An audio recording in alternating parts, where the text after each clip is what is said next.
Good day mga kabayan, another bank foreclosed property, another day. Kung naghahanap ka ng house and lot dito sa May Taguig City, meron po tayong isang available dito na bank foreclosed under BDO. Itong sa harapan ko ay single attached. Bank foreclosed for bidding ito on May 5, Tuesday. Bukas na po ito. At ang starting bid price natin dito is 9,992,000 pesos. Wow! Mura lang ito dahil napakamahal na po ng mga presyo ng mga house and lot dito sa Taguig, no? Kapag bumili kayo ng property sa developer, mga nasa around 20 million mahigit na ito. So ito po ay located sa Camellia Greenville dito sa May Taguig City.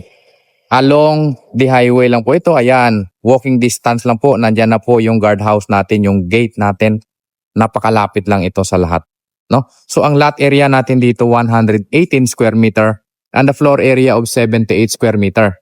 2 bedroom, 2 toilet and bath, 1 to 2 car garage. Corner lot pa po ito. Yan ang kagandahan dito. Dahil maluwag po yung parking mo. So yung property line natin ay magsisimula po yan dito. Ito yung maging lanay mo. Ito yung maging parking mo. Cemented na siya. Ayan.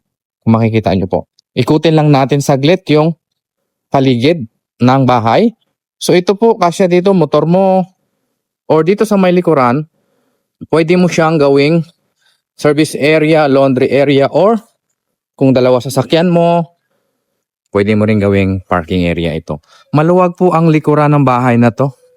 Yan. So kapag bumili kayo ng property dito sa Taguig, hindi lang basta bahay yung bibili nyo, kundi location, community. Yan.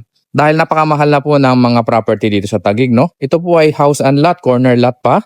So yung likuran ng bahay, pwede kayo magpa-extend kung sakali, no? Malaki pa po ito.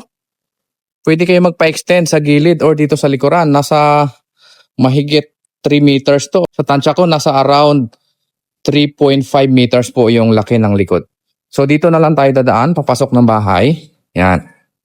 Pagpasok natin sa unit, ganito yung itsura. Bank foreclosed as is where is. Ayan, medyo luma na yung bahay, pagagandahin nyo na lang. Ang importante dito, napakaganda ng location mo, napakalapit mo lang sa BGC Taguig, no? Ito po ay along highway lang ng Pedro Cayetano sa Taguig City. Yan. So, yung ating living area, naka-tiles na siya, 30 by 30 ceramic tiles. Okay? Yan. So, ito po yung kitchen countertop mo. Pwede dito kung sakali. Yan, no? Napakaluwag po ng likuran nito. Pabubungan mo tong likod na to, perfect na perfect sa inyo. Ayan, no? Laki. Di ba? Sulit ito. Kapag bumili kayo ng property sa Taguig, dito sa Camellia Greenville ngayon. 20 million above na to dahil corner lot pa po ito. Toilet and bath dito sa baba, ganito yung itsura mo. Ayan. So, ayusan nyo na lang. Ilamusan. Di ba? Akitin natin yung second floor. Yung hagdanan natin dito, meron siyang 6 steps. Semento na solid. And then, paakyat po ay kahoy na ito. Yan. Pwede nyo namang papalitan kung sakali, no? Gawin nyo siyang semento. Ipasemento nyo na lang siya kung sakali. So, dito sa second floor, pagdating natin, pag-akyat, ganito yung itsura mo. Yan. Ganito yung itsura ng bahay. Unahin ko lang yung toilet and bath. Yan. So, repair talaga ang gagawin mo dito kasi itong mga toilet and bath natin, walang mga inidoro, tinanggal siguro ng dating may-ari.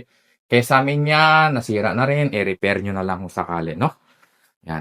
Bedroom number 1, unahin muna natin. Yan. So actually, ang unit na to, 3 talaga yung bedroom nito.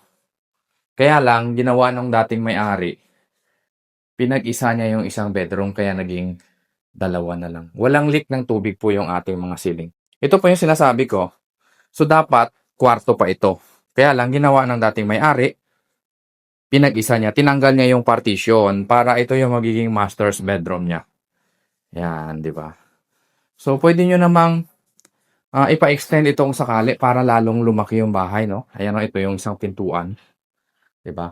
May mga sira lang yung kisame niya, pero wala akong nakikitang leak ng tubig dito.